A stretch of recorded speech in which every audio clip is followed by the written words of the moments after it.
Okay, we're looking at Sea Evil here. Now, I've run into some issues with this, which I don't know what has happened. Among other things, I'm missing pieces. And this is not some kind of... The game was given to me by Nate over at Emperors of Eternal Evil as a gift. He does that with some of the stuff, maybe most of the stuff that he produces nowadays. And it put me in kind of a tricky position. I mean, I probably could ask him, and if he had extra pieces, he would send them in. I don't know if it's my fault or if the game was missing some cards. But there have been a number of issues with this game for me in terms of setting it up. The first thing is, when I approached the rules, I was having some trouble with them because they're not up to the usual snuff that the company produces. It feels like it was kind of a rush job. And with everything all together, I was torn between, do I just give up after putting a fair amount of effort into trying to understand at least vaguely the rules? My initial intention had been, I'm facing something kind of complicated that I don't understand. Let me play a few turns and get that out of the way. I don't feel the will for that anymore. However, I've put enough effort in already that oh shit, let me just play it. And in that case, it doesn't even make sense to ask for the pieces or anything. I'm probably not going to get to the game again. But on the other hand, I've invested enough that I want to give it a shot and see if I can get anything out of it. No promises that I'm going to be able to continue. Let's talk about what we've got here. So this is, once a year or so, this thing comes out. And I've got a couple of these that have been sent over the time. And I don't know what this orangeness is. The lighting is really horrible, and I can't control my camera. It's not my old camera, and it doesn't work like my old camera. And I could play with buttons, and who the hell knows what they do. Old button, the old camera just did everything right. I don't know about this one. It's supposedly the same kind, and I'm just going to have constant problems. But I'm seeing this weird red glare off everything, which is perhaps the automatic features dealing with the colors of this game, the darkness and everything. I don't know. The little light's not on, the floodlight, which doesn't seem to do anything because it's too tiny. It's, like a camera light. So let me see where I am. So these come out, in time for Halloween or whatever, and I've had this one for a while, but I got it kind of late, and that may be the issue. That may be why some stuff is missing, is that I don't know, whatever. It was kind of packaged up with I really ought to send one to him, and maybe things got sloppy there. I will try to fudge what is missing as best as I can, however. So, at least from what I can tell of it. These come out, and they're kind of, a horror-type game that I had a lot of fun with Psycho Raiders.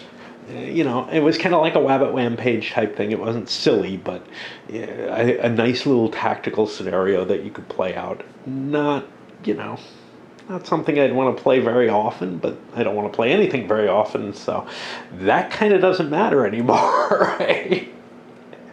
But whatever, these are games that would have gotten into my rotation back in the day.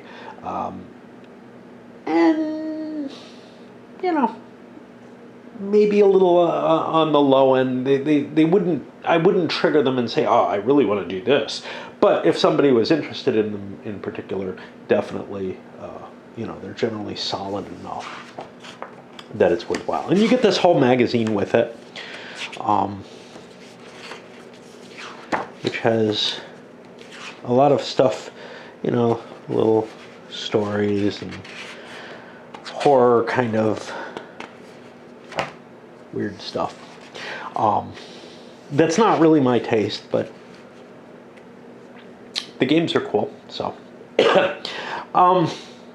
This particular one of the reasons I almost bought this one actually, which is why I was very excited when he sent it, because I couldn't tell, is this something that matches in with the Cave Evil stuff? And the answer is, what I could try to figure out from online was no, and the answer is no.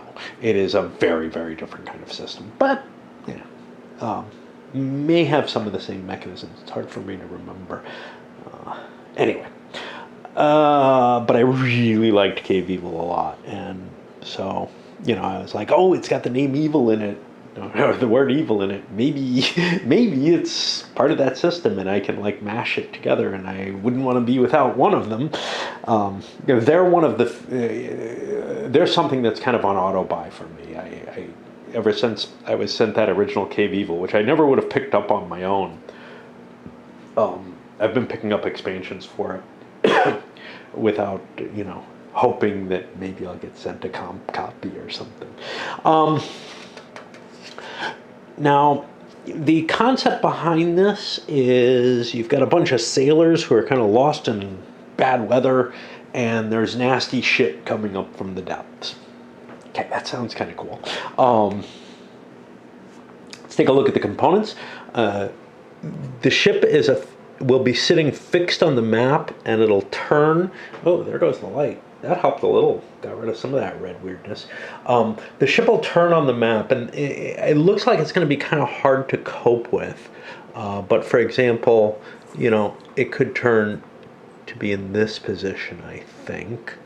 And as it swivels, it might hit stuff that it's going through. There is a hex map, and the ship kind of aligns on it, but it doesn't quite do it right. So you kind of have to figure it that way.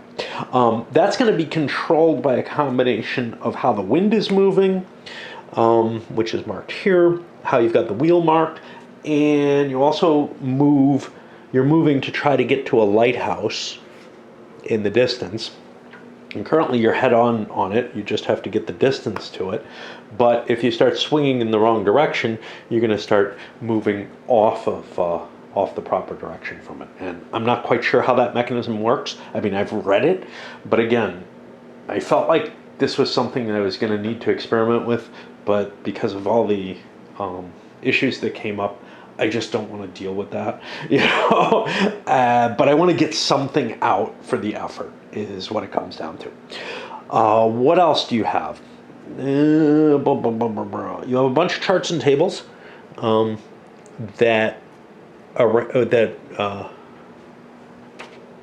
handle certain specific mechanisms that are done in the game. I'm just looking here because I'm a little curious whether or not maybe some of the stuff I need is on here. I hadn't really been looking at it. I don't think so. Some of the stuff I had to do some print and play with. Now, the largest piece of that, and this is one of the issues that came up, is that these characters, centerfold, I wouldn't mind. These characters here, which are needed for the game, are printed double-sided in a way that you can't just really cut them out. And then you're also, part of the rules is here, and you lose that if you cut these out. And the instructions are not to cut it out, okay? The instruction, and I probably would have just cut them out if it hadn't been for the instructions that said not to. And then I considered the fact that, I would be kind of demolishing things. The instructions are to print them out. Well, my print job didn't work very well. I didn't photocopy. Instead, I pulled down their PDF thinking that would come out cleaner. Now, for whatever reason, it didn't. One of the PDFs printed fine. This is not just a matter of my printer. It's something to do with the image format, the way that it's presented. Everything on the images, is giving me these weird lines. And maybe there's something I could do on my end, but neither my wife nor I really knows how to cope with that kind of stuff. Oh, this one came out nice. For some reason, one of them did. And then I had all these pieces of light paper. Now this is kind of a heavier stock and probably wouldn't have been a problem. But with all these little slips of paper, I was like, fuck. I've got my heater set up over here and it's got a fan attached to it and it's blowing stuff. And this is just going to cause a problem. And my first thought was, well, there would be counters that hold things down and cards that hold things down. And, well, when I started noticing that there aren't enough cards for all the characters, which I thought was intentional at that point, I was like, okay, whatever. These had to all be cut out. And these are from monsters, so they're not the ones for the characters. So what I did was, I was like, okay, I've glued things together before. Let's do that, get this on some background. And I thought about it a little bit. And the first set I did, somewhere or another, I had a little clip tie that I was using as a paintbrush and doing all the kind of care that I was used to doing in creating pretty crappy print and play anyway. And it came out okay. But I started thinking, these printouts are so horrible. Why am I so worried about this? Fuck it. If I want to play it again, I can print these out again and I can do them, maybe put them in sleeves or something like that, although I don't have anything that quite fits them that I know of. Or put them in, keep them as individual sheets and slip them in plastic liners like I did with SFB stuff. But my hundreds of those aren't here because they're with my SFB stuff. So I was just kind of like, okay, fuck it. I'll just do it quickly. And some of it came out okay, but some of it not so good. Like this poor guy, a lot of glue got all over him, and he's nasty. And so, I mean, my excellent skill at print and play comes up here. And this is why I don't like, some people are like, oh, I'd love to see you do this or whatever. It's just not worth the effort that I put in, I mean, going with the little paintbrush type thing, it was taking me 10, 15 minutes per card to make, and obviously they weren't that nice anyway. Kind of cool thing. So, yeah, there's my gluing job. This is like various food containers. And instead of being correct and pasting it to the side with the food container stuff on it, I put it on the brown. I put the paste on the brown side and left all those facing. I don't know why. But anyway, these are character cards which give you a couple of different stats for the characters and some things you have to mark in little boxes. And now I'm kind of realizing, well, if I mark those boxes, which is kind of the reason I printed all these out, now that I've got them glued, they're going to be hard to write and erase, and I don't know how that's going to work. Like I said, this is just tons of issues here, and I just can't let it go and just say, pack it up, fuck it. I'm too depressed to play things anyway, so why the hell should I bother? Okay. So I keep plugging along. And I realize there aren't enough of these weapon cards for everything. Well, I looked online hoping to find, because some of the weapons I don't have cards for at all, some of them are duplicates, which is what I thought the case was. So for example, there are other people with a spear hook, and those people, yeah, there goes the light, I think, I don't know. I can't look without putting my head around the camera. Those people, I was like, okay, well, I got the stats for the weapon, that's fine, there's probably a counter for it. When I looked for the counters, there are not enough. There are none for the weapons. So I began to think, well, maybe I'm wrong, and there should be cards for every character in the game, for their weapon set, whatever. Well, I looked online eventually, and yes, there are. So what I had to do was make little things, and some of them are for weapons like the tomahawk or the that's a knife, that's fine, or Wong's fish and cleaver that I just don't have any stats for at all. I also saw signs of something from the monster deck that's missing. So I think I was just missing a whole sheet of stuff, and I may have to, just give up because I just don't have the components to play the game. On the other hand, with things like a cleaver, I can probably kind of guesstimate as I'm going what it should have for values. At worst, it's like a knife, maybe make it a little better or something. I don't know. Harpoons, I'm not missing anything. You're supposed to mark whether somebody's got a harpoon there. I figure I'm going to be putting checkboxes so much on there that I made these little sticks instead for them, since I decided I needed counter. I actually think I decided that before I needed counters. Anyway, you have this for the ship, which indicates how many holes it has on it, gives stats for the various parts of the ship when they hit something. But in addition, you handle certain things over here. Now there's supposed to be flood markers. Those may be these suckers.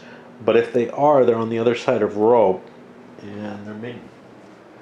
It looks like there's enough to flood one ship, or one of the boats. Well, the ship or the sea people's boat, and so I may have to make more counters for the flooding too.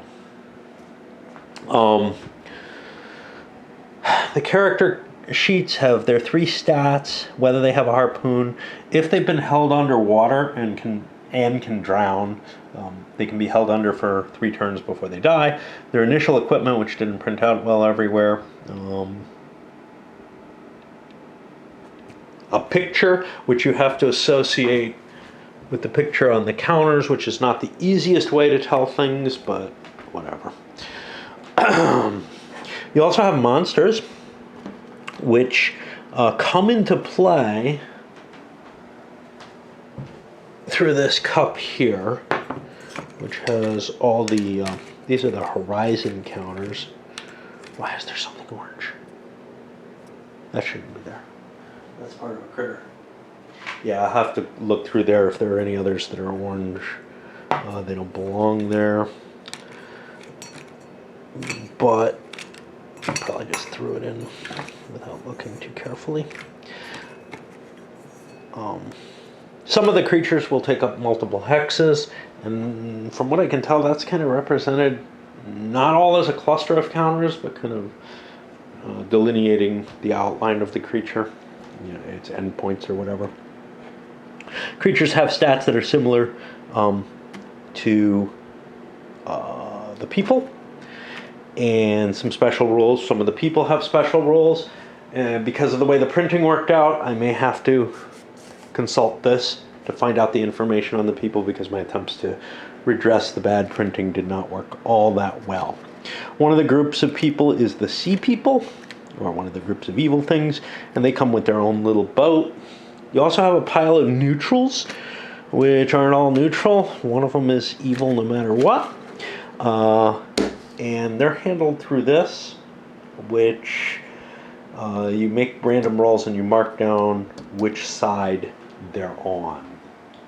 If they're truly neutral, the whaler player, the good player, they don't seem all that good to me, but that's the nature of this kind of horror, ends up, it's bad things happen to bad people.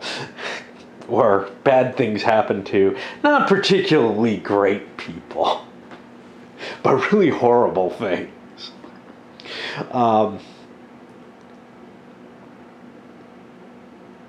Trying to think what I'd say. Oh yeah, the neutrals. The whalers control the neutrals until and unless the evil player reveals that he's got actual control of them, and then he can turn them over to them. The kill cards, I've seen this before in their games. The way these work is you shuffle up a deck, and it represents how that person died. Okay, so if you end up dying, which happens by all your stats dropping to 0, it's got kind of a traveler combat system. We'll get to that when we get to the rolls. Who knows? You know, I don't know where I'm going to go in this because God knows. But the kill table, the kill card just gives you a kind of gross out picture of a horrific death, but it also is only accomplished through certain types of attacks, which are listed on the kill card. And if the wrong attack happens, you didn't actually get killed, and you were essentially missed by that attack, which is kind of a neat little saving throw for your final death piece. Okay. This is the Sea People boat. It's a little weaker boat that they sail up in, and there's a bunch of them.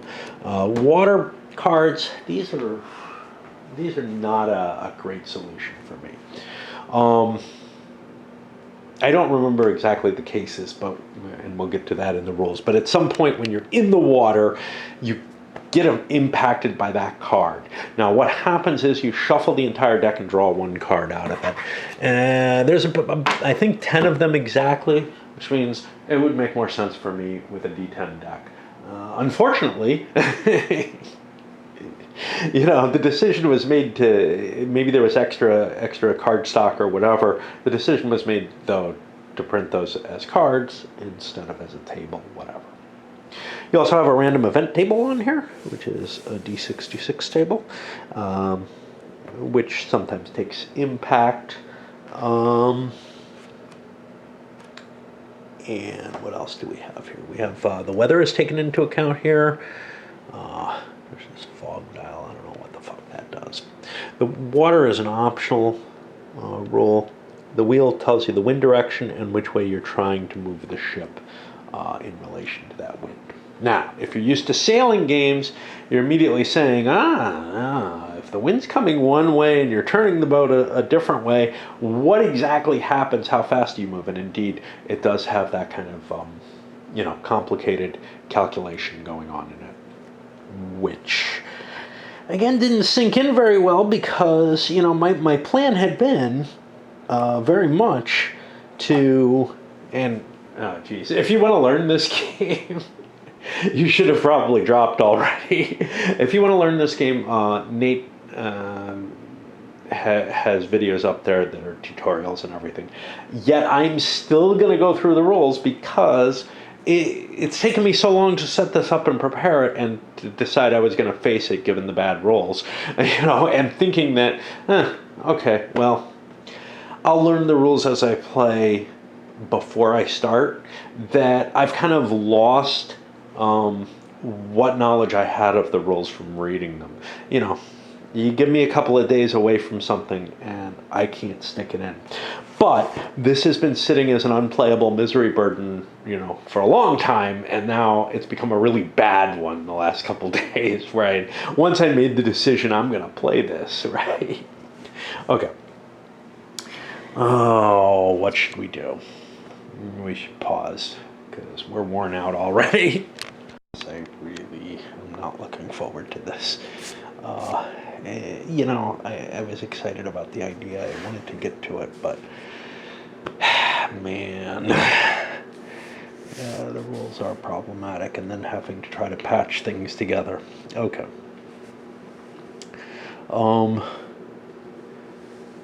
Talked about most of that to some degree. These are horizon areas. They're where things show up, at least some things. Bunch of tables I talked about. There's supposedly 29 characters. Oh, yeah. Well, I cut them out, so those are there. Okay. Speed on a character is how many movement points they have. Strength is going to add to certain attack die rolls.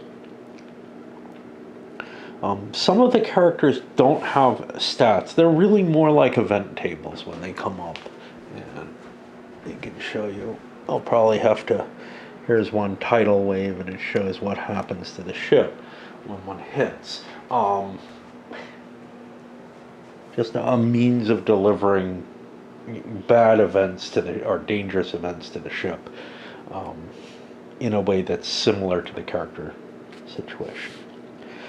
The ship speed is based on the number of masts that you've got manned and the wind direction.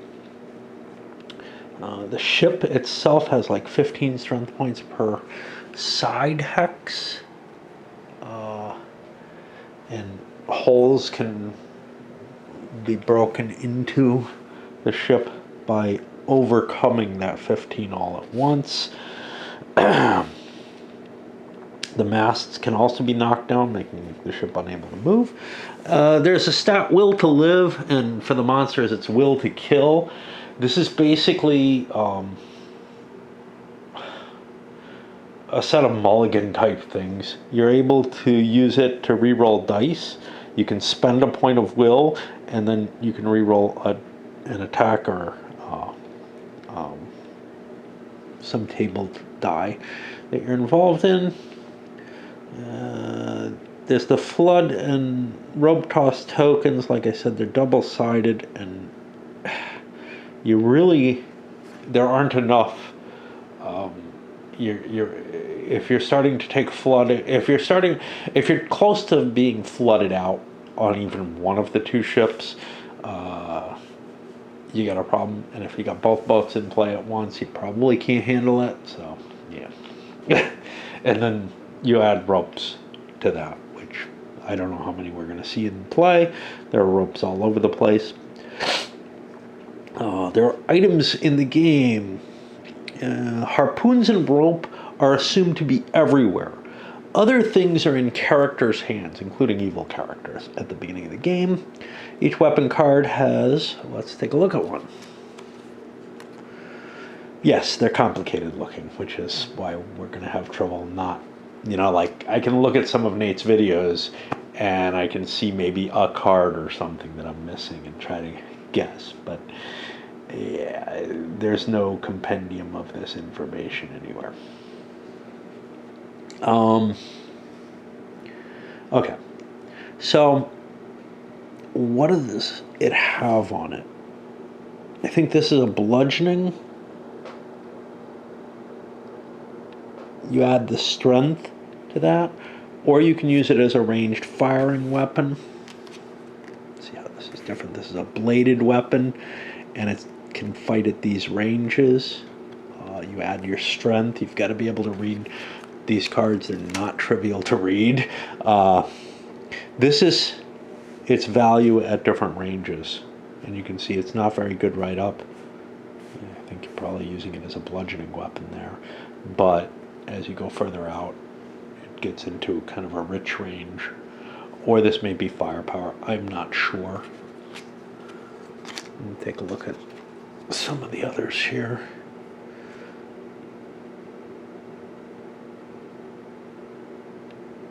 I don't know what those two squares mean. That may be only for hitting someone with it. Can't tell. I think they're there. All right, let's see what the rules say about this.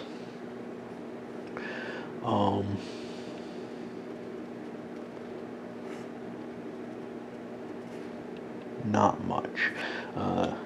Guns and cannon can run out of bullets, and then they can only be used as a blunt weapon.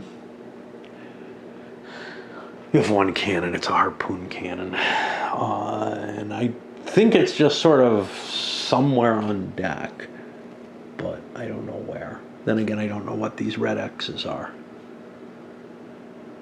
They may be where the harpoon cannons are. Don't know. Again, I've read through it. It's not perfectly clear to me, well, what's going on from reading the rules, which was why I intended to play it, but I can't face playing this twice. I can't. I don't think I can face it once. Okay. You die if you lose all your stats, but again, there's a chance that you didn't die. If you didn't die, you gain back. You didn't lose anything from that attack, and you gain a point of will to live. The water deck is from the advanced game, and it's whenever you're in the water, whenever a whaler's in the water. Okay, so the sequence of play, this will help. Each hull in a given ship adds a flood token. If all 7 flood tokens are used, the ship sinks. Maybe they're only used on the ship. I don't know. Each whaler and neutral character is allowed to do a move and 1 action. And they can take their action at any time before, within, or after their move. Now here are the actions. Summon 1 evil. This is the Sea Witch only can do this. Man a mast, or the wheel, or do steering. Fix a ship or boat. Toss rope or drop a boat. Gain composure. An attempt to get willpower back, I think. Pick up and pass weapons. This includes equipping harpoons. As I said, there's rope and harpoons lying around all over. I think it includes rope, but maybe tossing rope is just free. Like, you're able to pick up rope and throw it at the same time. We'll see when we hit the rules. You can grab a person. If you're forced to drown, well, you can drown a person if you hold them down, or you can escape from a grabbed position, or you can do an attack. Aside from these, you're allowed to see with the spyglass, using will to live to increase speed, strength or reroll, and there's a once per game set of abilities for each character that you're able to do. Now this says whaler actions, but it has summon evil, which probably the whaler can't do. So I don't know. Of course, that's 5.3. This is 5.4. Evil actions is down here, 5.6. I don't know. The whaler can move his characters kind of at will. It says simultaneously. I guess that means you can intermingle, hey, I move him halfway, do something, move someone else, whatever. I don't know, maybe not. Again, that kind of shortcut. I'm not used to this in their games, but we'll see. The goal of the game is to end up in the 2 lighthouse spaces by moving the correct distance and having your alignment completely where you need it. And if you do that, you've won the game. Otherwise, well, you're either still playing or something horrible has happened. It's possible you might be happy underwater. Each evil character performs movement actions as above. In addition, the evil player must summon 1 new evil if able. Now, that says only Sea Witch player. There's a character called the Sea Witch. I don't know whether this is somehow the player gets an action that's fed into here, or if that's an ability of the Sea Witch itself if it's on the board. Again, this is the kind of stuff that we're going to figure out as we play. Okay. You can use will to kill to increase strength, speed, or to do a reroll. Same thing here. I didn't mention everything. I don't know where it is. Here we go. Add speed or strength. You probably want to use it for rerolls, but maybe a point of strength would be exceedingly valuable. It doesn't say when you can use it. Like, do you use it after your roll or before? Because adding a point of strength might be really vital after, but it might be harder to judge before. There are also once per game abilities for the evil player. And the whalers win, as I said, when they hit the lighthouse with both direction tracks, or if they can kill the Sea Witch.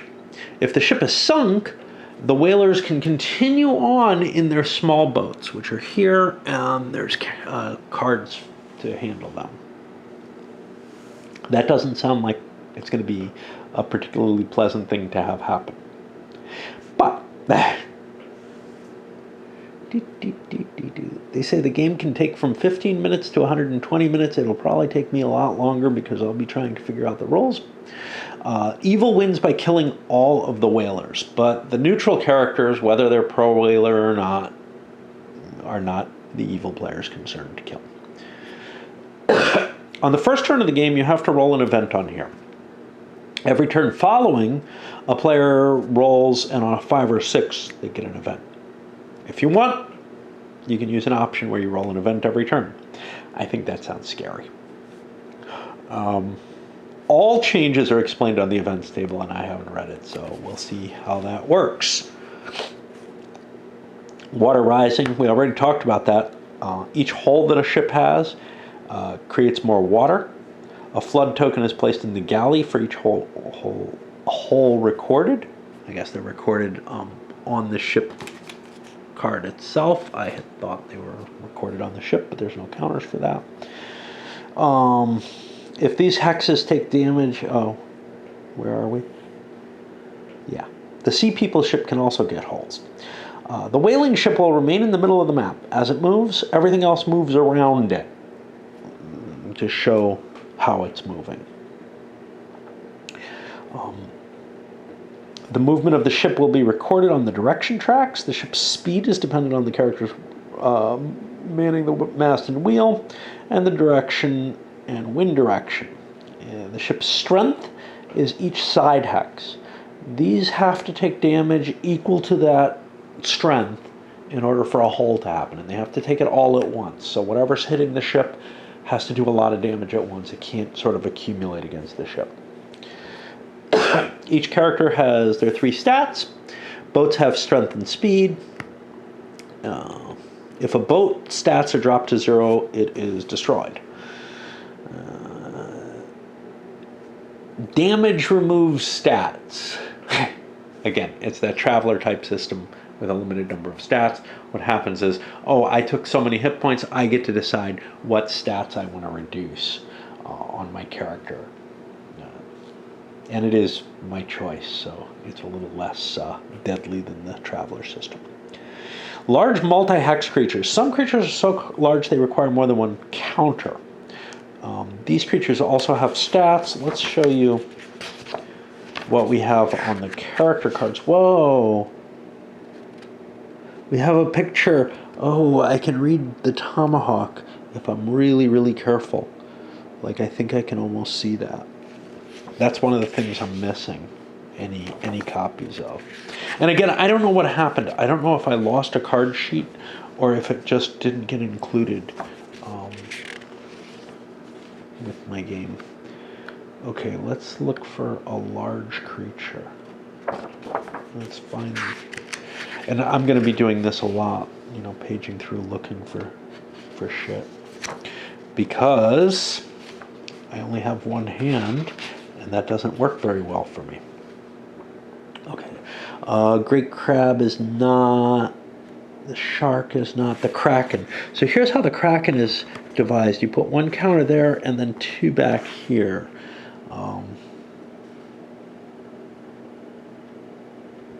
And I guess it takes up all that space. I don't know. Let's go. The creatures also have this. These large creatures move in the shape featured on their character sheet. Whenever you roll a natural d6, you get an extra +6 added to the result. This rule can be added to other Halloween nightmares. I guess those are the names for these games. I don't know. Each character can move up to his full speed on his stats. Movement can be divided as you like. The ship has its own special movement rolls. Character movement. Shit, I'm almost out of battery. Yeah, this camera just sucks ass. It drains battery so fast compared to my old ones. Just everything's shitty in life now. I don't know. I may be back, I may not, I don't know. Okay, I think we stopped at the character movement. You know, it's been like 24 hours having this much trouble getting back to doing things. I sleep large portions of the day and spend the rest spent on the computer pretty much. Characters can move a number of hexes equal to their speed, but some cases will cost them to spend more. You can increase it with your will. You have to stop if you're in a hex with an enemy character. But then you may continue. So it says characters must stop on enemies on hexes of enemy characters to attack. They may continue moving after the attack. But is attacking an action? Yeah, attacking's an action. So I think what they're saying is not that you must stop, but if you're gonna attack, you have to stop temporarily to do so. And I don't know. You can move across attached ropes, and you have to use ropes to get to the ship from water. If you're beginning, so yeah, it sounds like they actually mean you do have to attack if you move into an enemy hex. And then after the attack, you can do something. If beginning your move, because of this, if beginning in your movement in the same hex as enemies, a character can move away from the enemy without attacking. Again, it's a really disorganized rule set. If while on a special terrain hex, your speed is reduced, you may only move if you're grabbed or carried. So you can get stuck in terrain that you can't leave. Moving an up mast and down galley. There's three levels on the ship. The main deck, upward to the top of mast B, and below in the galley. And you can move up and down to these levels. Now, the galley's over here, and I think has these entrance hexes.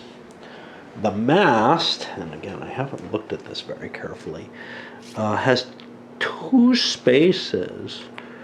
One way up here, and one here, and it costs you 2 movement points to go up. I think that although this says that there's only one space up above, that there's actually 2. Again, you know, it's climbed in 2 hexes. Yeah, okay, so it actually is there. Upward to the top, 3 levels. I guess those 2 hexes are 1 level, even though they're a different height. The galley is on the map. Moving back and forth costs 1. Evil characters that are face down, and they'll be showing with this greenness there,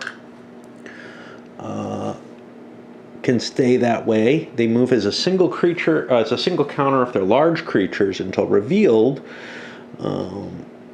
And they move around face down until either they are revealed by the evil player's choice or you're seen. Now, the evil player can reveal his counters whenever he likes, but if the spyglass is used atop mast B, or if the counter gets within 5 hex, and there's a view action there. And I'm guessing the spyglass maybe can't be used as a weapon, that it's just an item to see, but maybe it counts as kind of a club too. I don't have stats on it, so I'm also missing some monster stuff that is going to be a problem. I saw an evil mask or something like that I don't have. Or if the counter comes within 5 hexes of the ship, it's visible no matter what. When revealing, the setup allows a unique placement. The evil player places the counter as described. If it's large, the extra counters are shown in the configuration. The head is where the counter was. If it's the Sea People's ship, the front of the ship piece is where the counter is revealed. And it can actually point off map, which might interfere with these tracks.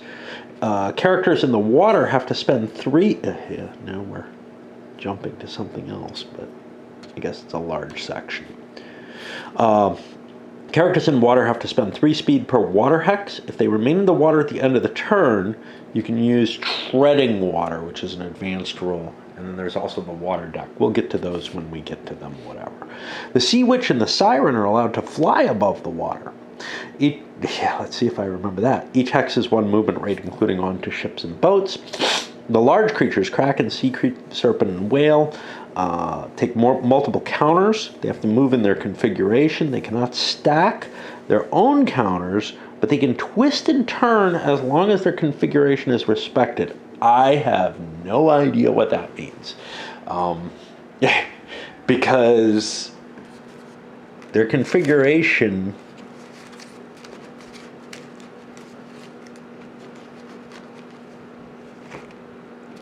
appears to be a sequence of hexes. You can't twist and turn a sequence of hexes, so I don't know. You know, like this seems to contradict what the imagery shows.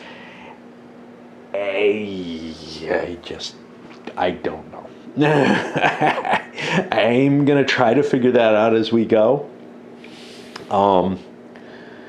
Ooh. Okay. And that was the sea serpent. The whale and sea serpent must move in their configuration mentioned on their counter sheet. That sounds like they have to be straight, right? Except this twist and turn. The kraken can move the range of its configuration, but also stack on itself. Okay. So I'm guessing those little pieces can move around. As long as you have the right number of hexes for the sea serpent and whale, and the kraken is just able to do whatever it wants, maybe. I don't know. Because it's got lots of pieces. Large evil can move onto the ship and boat hex at one speed, but they can are limited how far they can move on them. Okay. You can spend will in order to increase your speed. Boats move if they have characters manning the boat. Each character in the boat gives it one movement across the water. Boats cannot move onto spaces occupied by ships, and you can't use will to increase boat speed. Characters may travel in a boat for some portion of their turn and leave the boat and continue to move. The character leaving the boat cannot have provided movement for the boat. It's allotted one movement per manning the boat. The boat and the character can both continue moving. Any movement already performed by the boat is subtracted from the speed of the dropped-off character before they continue to move. Which, given that the boat is moving through water at one hex per movement point, it doesn't sound like the character's going to be able to take... It doesn't sound like there's going to be a lot of chances for any kind of special advantage from that. The character can also move, enter a boat, and continue to move if other characters are manning the boat. Yeah. Stacking, each space can have two friendly characters, one boat, and one character that is outside the boat, or two boats. Do boats have a capacity? May hold 4 characters total, some of which may be adding movement, some of which may not. Yeah, that's right here. Okay. So you could have 2 boats stacked in one hex at full capacity with 8 characters, and they say here you can only have 1 boat in a hex. So that sounds like the example is wrong. I don't know. It would make sense to me. Zones of control. Enemy characters can pass in adjacent hexes without attacking, but must stop on the same hex as enemy characters. But it looks like after they stop, they attack, and then they can keep moving. So now that's okay, because attack is kind of a two-way thing, even ranged weaponry. At the end of the whaler actions, now this is the weird ship. It's going to be more complicated. The ship itself moves. The ship doesn't move on the map. As I said, everything moves around it and is repositioned based on what it does. You're going to combine values provided by crew members who are doing stuff on the boat, like with the masts and the wind, and then you can affect the ship direction tracks, which are these 2 things, and then it moves in C, which is rotating, I guess. Okay, the whaler player gets adds each 2 manned masts and, I guess, 1 person manned wheel. It's 2 people on a mast, 1 on a wheel. Each one gives the ship 1 point of speed for a maximum of 4. Manning a mast or wheel is an action. You cannot use will to improve it. The wind speed is dependent on the direction of the ship relating to the wind direction. The wind can provide from 1 to 3 speed, or actually decrease it from 1 to 3. A ship can also move by the wind alone, and this can be increased with hurricane winds and the sea witch. And now here, we have some indication. The ship faces northeast, the wind blows from the northwest, giving +1 speed. Not sure why. I think it's this thing. So this is showing the wind hitting there, so there's a -1 speed to the ship the way it's positioned right now. The key point being there's a -1 when you match this direction. I think that's what they're trying to express there. It's not described, but the image does seem to make sense. Okay.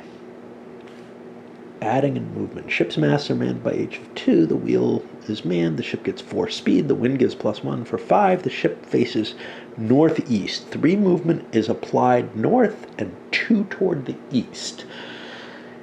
Okay. North is that way. So that would be 3 movement north and 2 towards the east. Let's see how this says. Both the crew and wind are calculated. The ship counters are moved in the direction tracks. If the ship is facing east or west, the calculation is divided in half, rounding up for the north or south track. If the counter is at the end of a track and can no longer advance, direction track token remains on end space until it can be moved in another direction. Yeah, I don't understand. Maybe that's... No. Ship's mast are manned each by 2. The wheel arms 3. It has 5. It's okay. So the ship counters are moved on the direction count. The ship is facing not east or west. This I just don't get at all. What my feeling is it's northeast. If it's facing northeast, which would be this way, it'll move north, which I guess is on this direction track, and east, which is on that one. Right now it's facing pure north, so all the movement would be north with the direction that we've got, I think. Now, what is this other thing? If the ship is facing east and west, and the calculation... No, the calculation, not in the calculation is divided in half. My brain sees things not quite as they are when it's not expecting an error. Rounding up for the north or south track. Yeah, that just doesn't make sense to me. Whatever it's intending to say there doesn't make sense. I think I can get something with east-west going this way, north-south going this way. I don't think if you're facing east, you will be moving north or south, but that's what this seems to be saying, and I don't know. Okay, all characters in boats and sea, including the sea, and like I said, when I was just reading this, it did not make any sense at all. So that's one of the reasons I wanted to fiddle around with it, but you're going to get my fiddling around instead. All characters in boats and sea, including the sea people's ship, move based on the movement of the direction tracks. Okay. So the key here is everything that's on the board that's not on the ship is going to move to reflect what just happened, basically the opposite of the direction track. So let's say we moved 1, 2, 3, 4 here. All counters would move 4 spaces this way to indicate that the ship is moving forward out of them. Okay? And that makes perfect sense to me. You have some zigzagging on east-west movement, which may be that half movement thing, what they're trying to express there. We'll see what that can work out as. If after all the phases, all what phases? Why is this here? Is ship movement the last phase? Where's the sequence of play? Whaler actions, whaler ship movement. No, there's evil actions after that, so I don't know. Um, both tracks have reached the lighthouse. The whalers have reached the shining beams of light and are victorious. Okay, when the ship, any character, including whales or boat, that's moved over, including the Sea People's ship, conducts a combat versus the ship Ashara's ship side, a 15 strength hex. If the Ashara is striking more than one counter of a large creature, each hex of Ashara attacks the creature separately. And then we'll be going somewhere else to find out, how that damage is applied to the ship. Counters moving off the map, whalers and boat counters moving off the map due to the above movement are considered lost at sea and they're just out of the game. Evil counters moving off the map due to the above movement are placed back in the cup and they can come back. But lost at sea is dead, Ship sunk, boat movement. If the ship sinks, though, and if some of the characters are on boats, they can still attempt to reach the lighthouse. You don't have to get all characters back. So the boat with the highest movement is now considered to be the focus of the map. Rather than moving the boat during this turn, its collected movement is marked on the direction tracks, and all other counters will be moved as though it were the ship. Now it's going to just be one hex unless they capture the Sea People's boat. If all the whalers, which goes here, if all the whalers take the Sea People's ships, no, not if all the whalers. The same procedure occurs. Making note of total speed, move on direction tracks, moving counters around it. If the whalers take the Sea People's ship, the Sea People ship becomes the focus of the ship movement phase, and the ship Ashara may eventually move off the map, so if you abandon it. What they mean by all whalers is that nobody's on the ship still, I think. Evil can move Ashara if it gets command of it. In that case, movement of the Ashara comes in the action phase, and good God, I don't know what would happen there. It probably can't move very well, because there aren't going to be a lot of evil characters to man the masts and everything. Each whaler and evil character can move and conduct one action. Actions are performed. Okay. So here are the specifics of the actions. Now, let's get through this, and that may be it for tonight, to tell you the truth. I just have very little. My will to live is very low. And this game ain't helping, but, it wasn't very good to begin with. Okay, summon new evil. The evil player must place a horizon counter from his hand. He'll have 2 counters in his hand, and he chooses one of them to play.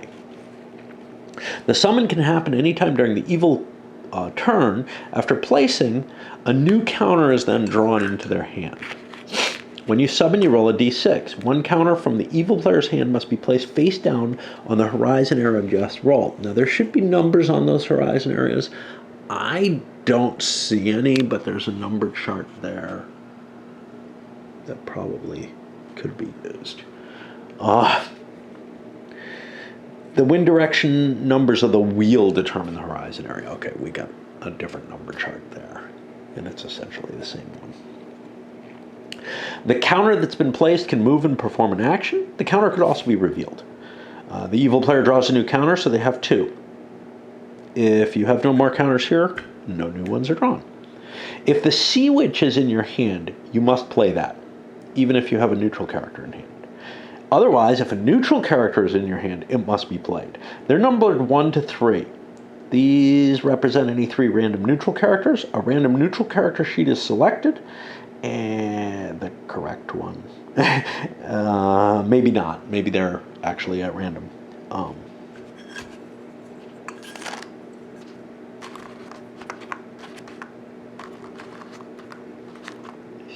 Yeah, they're actually at random, so you don't know which one of the neutrals you got.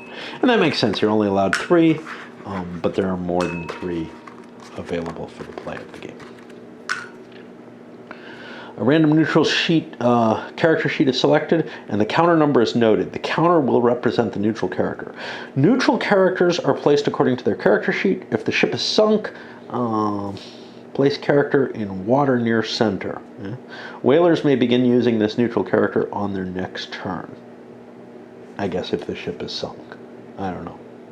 Otherwise, I'm not sure. Man the mast, wheel, steer. Manning a mast is considered an action. 2 characters manning a mast gives 1 speed to the ship.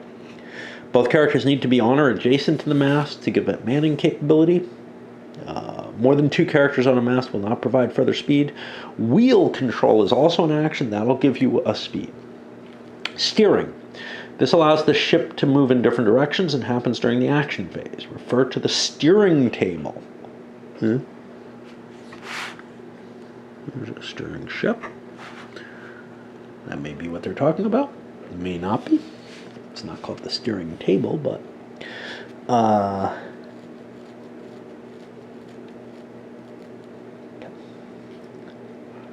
Steering requires whalers to man masts and wheel as an action. Manned mast and wheel are added, subtracting or adding current wind direction. A d6 is rolled and added to the result, determining the steering potential. So basically, I guess you get the speed and a die roll. Will can be used to increase the result. The ship may move from 0 to 3 directions. Okay. The whaler decides how much they'd like to steer based on their results, turning the ship piece in the desired direction. So this is weird to me. You want a higher value, but that's controlled by the... This is all controlled steering. So if you get a 3-direction ship, you can keep the helm steady and just keep going in the direction you're going, I guess, because of this. The ship piece is turned in the middle of the map. The map has waves as references, and those are these kind of things, I guess.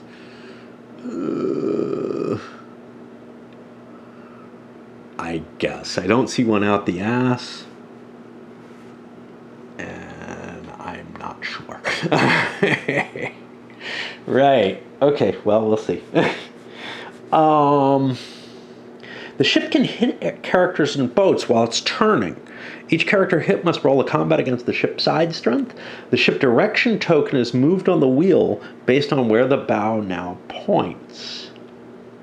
That's important because that's going to determine relative positioning to the wind. So, whatever. Characters steering may also provide their manning in the ship movement phase. So manning is an action, but doing it allows you to steer as well. Fix ship, mast, or boat. You can fix ships, including masts and boats that are damaged, using an action. Ship hulls. If the ship is struck, it might have hulls with water floating aboard. Whalers have to be in the galley to fix the hulls and remove the water. All strength of whalers conducting fixing action in the galley is added together and a d6 is rolled. This is added to the whaler's strength. Then you go to the fixing ship table, and that has all kind of information on it. RF removes flood counters. HF removes a hull. And I don't know what strength does.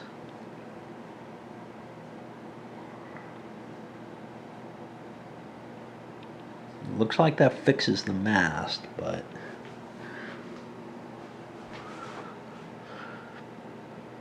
well, it says STR. That's not really strength. Okay, let's keep looking. Let's see what it says. The whaling player referenced this. Only removing flood and fixing hull to rest. Okay. Remove flood. The number of flood tokens are removed. Hull fix that. Fixing masts. Different rule using same chart. Any character conducting fixing adjacent to or on a damaged mast hex may add their strength together with a d6 roll. Consult the fix table. Only the strength result is referenced. This is the amount of strength is returned to the mast up to its maximum of 10. Yeah. So that's going to increase the strength of the mast. Now, that's problematic. Like, if the mast is completely destroyed, I don't think you can fix it. Fixing boats. All strength of whalers and boats conducting fixing are added together to a d6 roll, and the table conducted. Only the strength result is referenced. This is how much strength is returned to the boat to a maximum of 10. You can toss rope or drop a boat. Rope is always available everywhere on the ship's deck and on all the boats. As an action, you can just toss a rope that's lying around to grab onto for characters to grab onto or tie things to. The player references the rope toss chart, determining the range and adding the range number and the result to a d6. On a 6 or more, the rope reaches the hex. So this is this. Now, this is using rope as a weapon, which I would guess you have to pick up, but who knows. Add a number based on range. Attaching moves with. So I'm not sure about this. That was like, I thought close combat effect, but maybe I'm mistaken. Maybe I'm missing something that, you know. I haven't seen why those two red things are there. So like here, those show up. Yeah, this is close combat, I think. I don't know. I don't know a lot of things about this game. Uh-oh, my battery's almost dead, so pausing. Some more. Characters must move across attached rope to enter the ship from water. Each hex moved is 3 speed. Same as swimming, so. Each character in a hex or moving to where rope is tossed to can attach rope to as an action. Rope may be used to attach a boat or ship to a ship or boat. You need not be on both ends to secure the attachment to the ship or boat. I think you're allowed to lasso things, essentially. Not sure.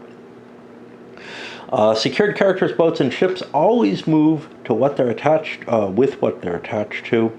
If they're attached to the ship, they will steer and move with the ship, and thus, well, when it's going on these tracks, they won't be moved by it, and when it turns, they'll swing with it, and there won't be any effects of physics to slam them into the boat side and destroy them or anything like that. Just to be sure.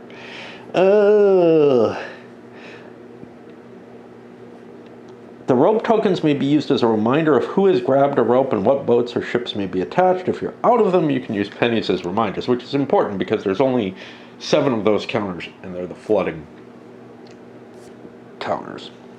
You can drop a boat. You simply place a boat in a sea hex adjacent to the ship side it was dropped from. Once dropped, you cannot bring it back on the ship. And there's 4 boats on the ship at the beginning. Gain composure. You can spend an action to get a point of a stat back if you're on a rum barrel hex. Well, I'm guessing those are the X's. There are barrels in each of those. Okay, don't know where the harpoon is. We'll see. We'll see. Holding, passing, picking up items. You can hold up to 3 items. Weapon cards held should be placed face up on the appropriate character sheet, and I'll be using these substitutes for whatever they're worth. As an action, you can pick up and equip yourself with as many weapons as you can carry. Now, there's no way, other than these counters, to mark that I dropped a weapon on the board. So, in a way, the cards are kind of ineffectual for this because they are going to be lying around. As an action, you can pass items to another character. They're given from one character to another. I don't know how close you can be. If a weapon is dropped, it's turned face down. It can be picked up as an action, and the card is face up. If the character leaves the item, it is placed in a discarded item pile. I don't know. I don't understand that. I just don't. Maybe it's only if it's with the character. I don't know what happens when characters die in that case. Equipping harpoons. Harpoons are all around. You can always pick one up on the deck or in a boat. And there's one shared card for that. When a harpoon is used, you no longer have it equipped, even if you use it in hand-to-hand combat, because it hooks into the victim. Ropes are always available. You do not need to equip these. You can just use it in combat or drop it or whatever you want to do. The Harpoon Cannon. This is available to any humanoid. You just need to be on the cannon hex at the front of the ship. Ah, this hex. Okay.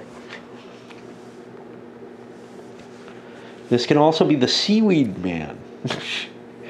It's always equipped and ready to use, but if a natural 1 is rolled and out of ammo, it could never be used again.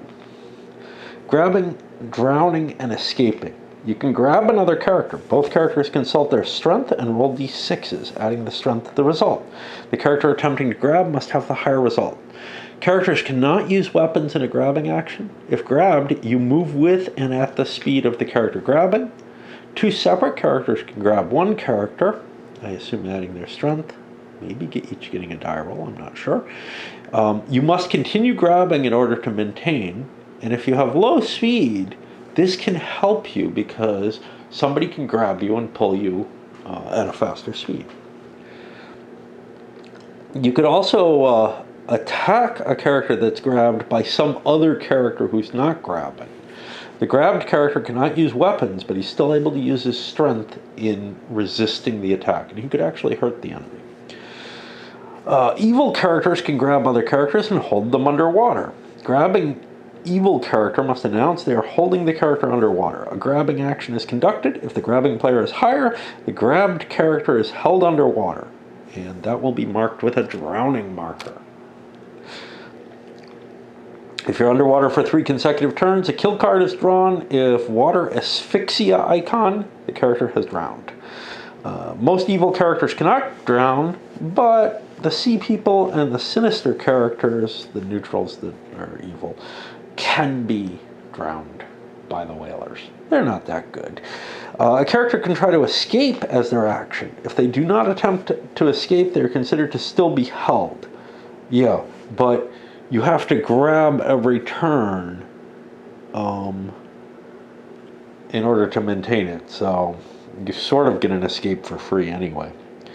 Escaping characters roll against the grabbing character as above, adding their strength to the result. A player can escape if the result is tied or higher.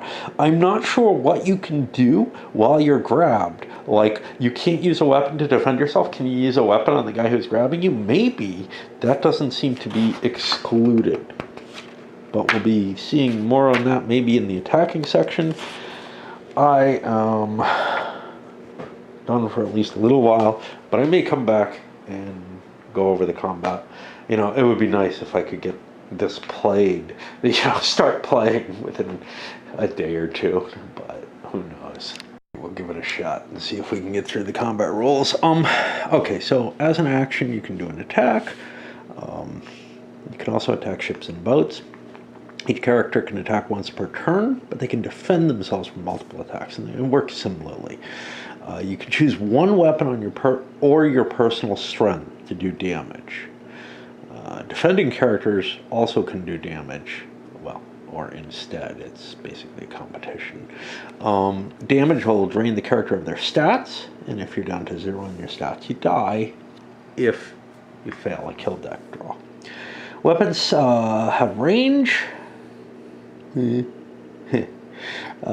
Moving into the same character, you're in close combat, and you can just slap someone. If you're in adjacent hexes,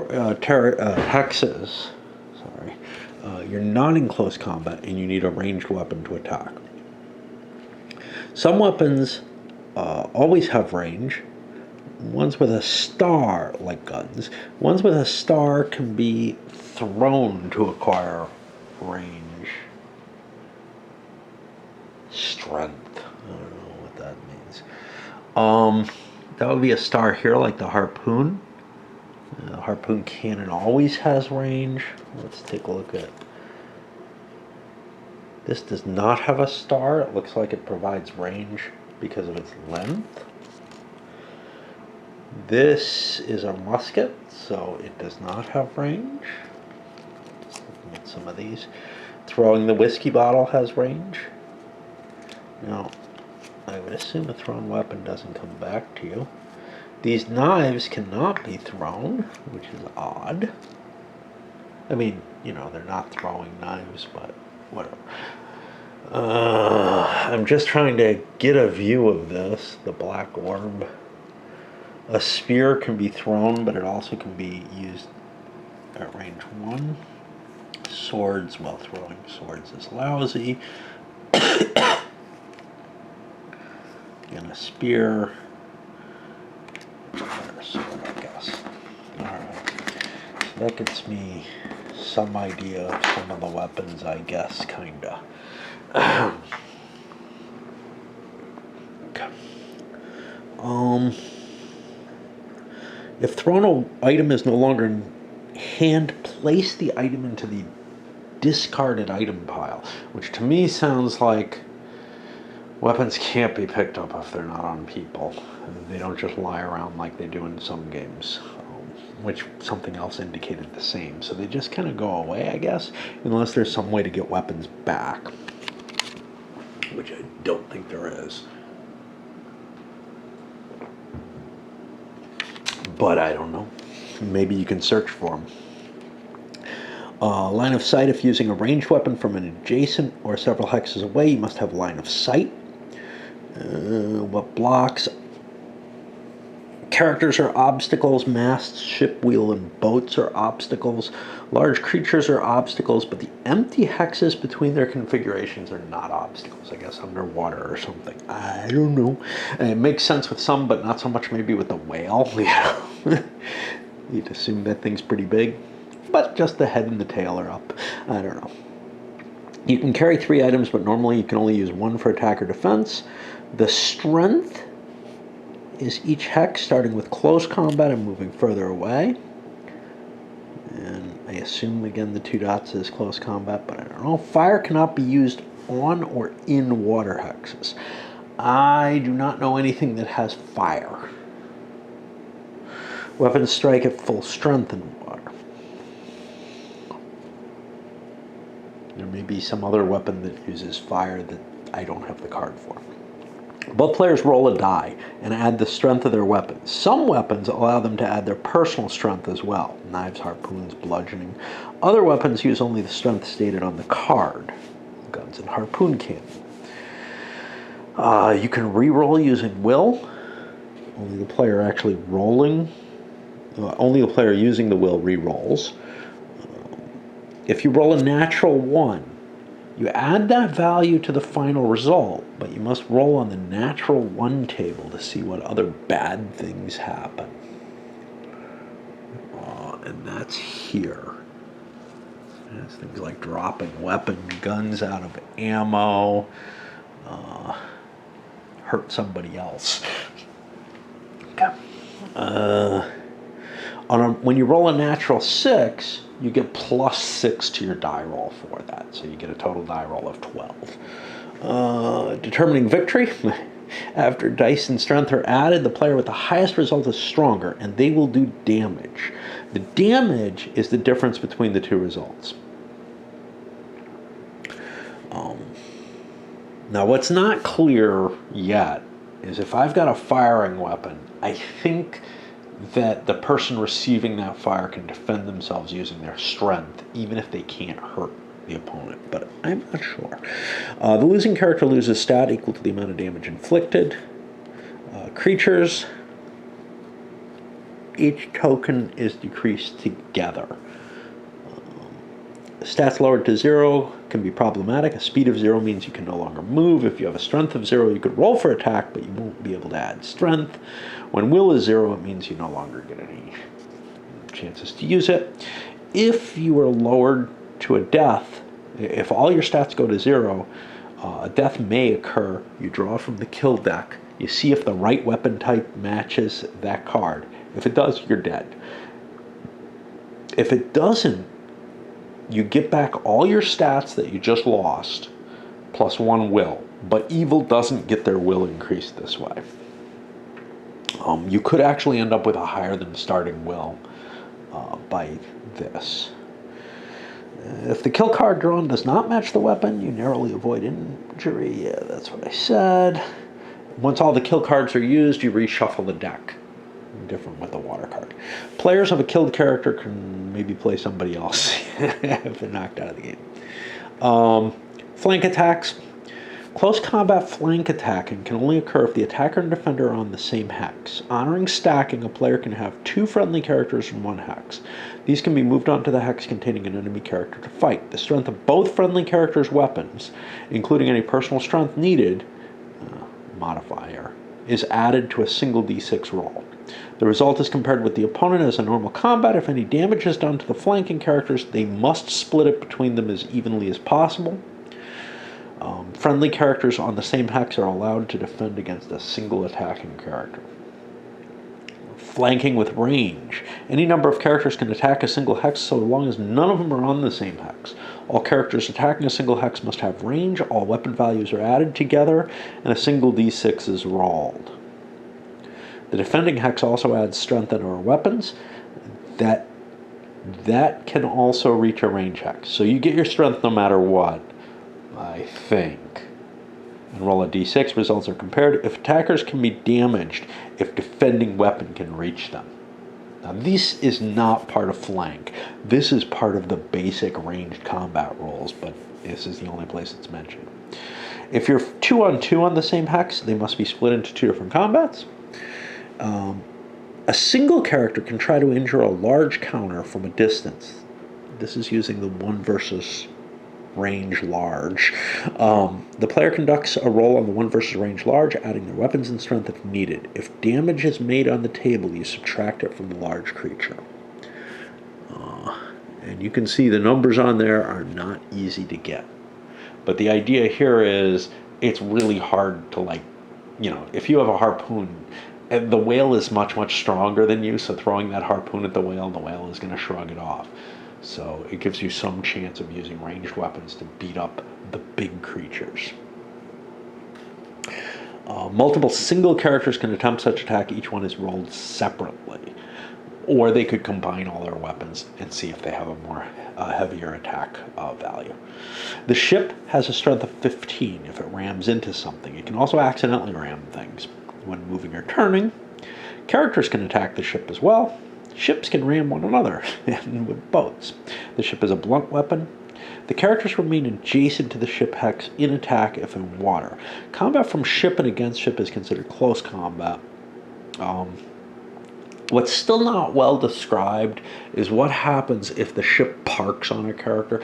And, I think you have to use some sense here. It pushes them. They're not lying under the hull, drowning, although that would not be an unreasonable choice either. A d6 is rolled and 15 strength is added versus normal combat. The ship is very, very big. If it hits most things, after combat, any surviving character or boat remains adjacent. The ship is only damaged if it takes 15 or greater damage in one blow. If it does, and it doesn't say in one blow here, but that's what my assumption is. If it does, a hole in the ship is made in the ship's galley. The hole is recorded on the ship's character sheet.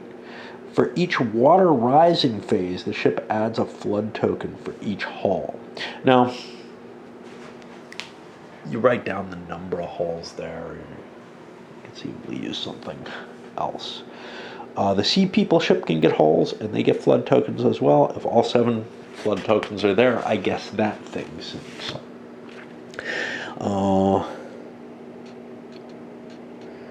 Okay. The ship, once it sinks, or if it capsizes from a wave, the ship is taken off the map. All characters and boats on deck are put in water where they were on deck in the same hex. Any character in the galley draws the kill deck. If they get a water result, they're drowning. If not, they're placed in the water near the others, but every surviving character falling off the ship takes 3 damage. Not clear what happens if that kills you. I don't know if that's water damage, or some other type, but that would be important to know. Any further evil or neutral characters appearing on deck appear in water. Apparently some of the characters can just show up. Like there's a stowaway. Mast attack. You can attack the 3 ship's masts. Combat is conducted against them as normal. If the mast takes damage, the loss is recorded on the ship. They can only give damage if you're punching them. If the mast is reduced to 0, it can no longer provide speed. If mast B is destroyed, it no longer has a perch. Here it says masts can be fixed, and it doesn't say they can be fixed. It doesn't say they can't be fixed from 0. So maybe you can put a mast back together. Attacking inside a boat. If you're in a boat, remember a boat's one of these little counters, so it's not like the Sea People ship main ship here, the Ishitara or whatever it's called. A boat may have up to 4 characters stacked in it. If it's at full capacity, no character can enter the boat. Large character counters are considered 1 character if trying to enter the boat. Look, we got a whale and 3 other people. Yeah, it's stacked on top, whatever. Characters can attack boats, and boats can be used to attack ships as an action. The strength of the boat is added to a d6 roll as a normal attack. It's probably not going to go well for the boat if it's crashing into something big. You can attack from the boat. The boat must be in the same space as the enemy if you're using it to provide strength. I assume that's to whack somebody with your boat. Except when attacking ships, they can be adjacent. Now, this is something else. Like, attacking with the boat is something that's slightly different than, so I don't know what they're talking about. Before combat, if a ship or boat is able to move in a straight line from their starting hex to the hex of another boat or ship or character, they can add +2 strength to the attacker's roll. For the Ishara, ramming can only occur in the ship movement phase. If it's moved over characters and has achieved the above, it adds ramming. Any damage is taken from the boat's strength. If a boat goes down to 0, it's totaled. Anybody in it that's been reduced to 0 must roll for damage and are placed in the water. Oh, the boat's reduced to 0. If overstacking, they're put in adjacent hexes. Okay, once per game, each player can take a certain set, can do each of these actions once. So whaler abilities +5 adrenaline, you can add up to 5 stats to either speed or strength, and this can be divided among characters. Prey to Neptune, you can move the wind direction, 1 adjacent space on the wheel. A 2-weapon attack, adding strength of 2 weapons for 1 character in 1 attack sequence, including the character's personal strength if the weapons need it, but only added once. A d6 is rolled once and added to the entire result. A dodge the attack, basically. After combat's resolved, a whaler can declare a dodge, and it just misses the attack. And this can be combat against the ship, so that might be one you want to hold off until like the whale or the kraken comes, I think. Evil abilities, no move. After movement of ship of Shihara has been determined, the ship movement phase, the ship just doesn't move. Call to Witch Wind. The wind direction token is moved to any direction on any adjacent direction on the wheel. And Desire. Draw a desired character from the cup into your hand. That would be helpful if you knew what the different characters do, but you can look. And Appear Anywhere. You can place a character on the map or in hand anywhere on the map. Shark, whale, serpent, and kraken cannot be put on the ship's deck or on a boat, but they can appear adjacent to one. We've got the setup already done.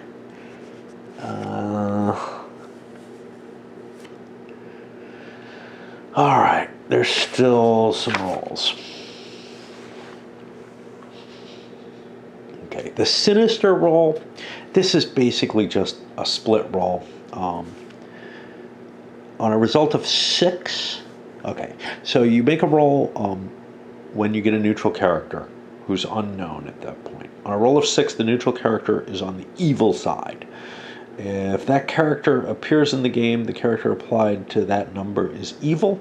The results of each roll is secret. Each number can only be rolled for once. The players may want to leave the room to make this roll. Sinister characters are played as if they're normal, i.e. as a good character, until evil wants to reveal that the character is sinister. It is allowed to let the whalers play the sinister character without ever letting them know. It can be revealed, though, at any time. If announced, the evil player takes control of the sinister player for the rest of the game character. If the sinister character is revealed during the whaler's turn, the evil player may immediately do 1 action movement sequence as long as it has not yet taken a turn. From this point on, it'll be moved along with normal evil players. Advanced play, water cards. Each time a whaler or neutral character enters water, all water cards are shuffled and a single card is drawn. Now, like I said, you reshuffle each time with that, so I think I just want to use that as a D10 table, basically, with the dice. Treading water. Whaler, neutral, and sea people characters in the water at the end of their turn are considered treading water, and they take 2 damage. The cold water and strength spent begin to decrease the character's vitality. A tally of the treading damage should be recorded. If the character leaves the water, though, the treading damage is all recovered. It only eats them up while they're in the water. Ship boat pinning. If a boat or ship attacks a character and a ship side is behind a character token, the ship's wall strength is added to the strength of the boat ship. Basically, if I slam my boat into you and you're up against the ship, you take the damage for both of them. That's actually not appropriate, but it's better than what would be. Basically, yes, I'm probably doing about the same damage as the main ship hitting you, rather than the addition of them. But trying to figure out the physics that should be behind that is kind of weird. Like, yes, the boat is hitting me with a certain amount of force. Actually, the boats are probably hitting you with too much force for what they are, but whatever. And fixing ship flooding, the characters only need to be in the galley, and the collected strength of each character is rolled on the fixing table, potentially fixing holes and removing water. Players may add the advanced rule. Characters must be adjacent to flood tokens to remove them. Sure. Why not? And then there's this event table during the event segment. If an event must be rolls, a player will roll 2 dice and they get 1. And that's what happens. And I don't think there's anything else here. I don't have a lot of hope of being able to play this, at full effectiveness without all the weapons.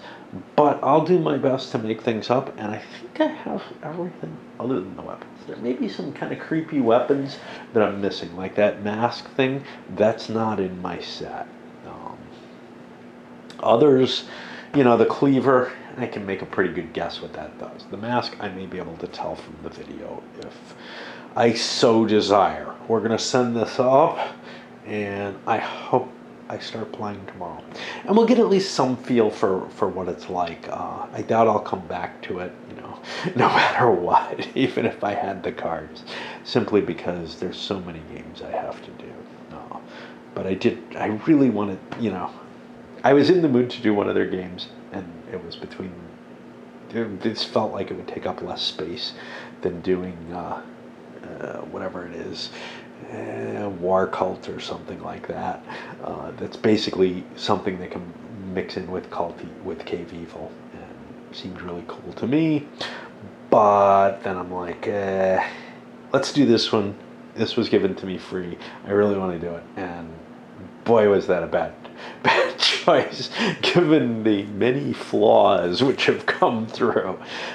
Among them, my beautiful print and plays. All right, up it goes, and maybe I'll be I feel in a better mood. After I read it before and everything, I felt okay. It's just, I feel like I'm going to have to fudge rules, but I'm cool with that. I just am really disappointed about both how my print and play came out and also the cards. And I may fudge some things with the rules, although I think, as far as I can tell, I think once weapon is kind of thrown or whatever, it's just gone. And that'll make life easier to handle. All right, up it goes.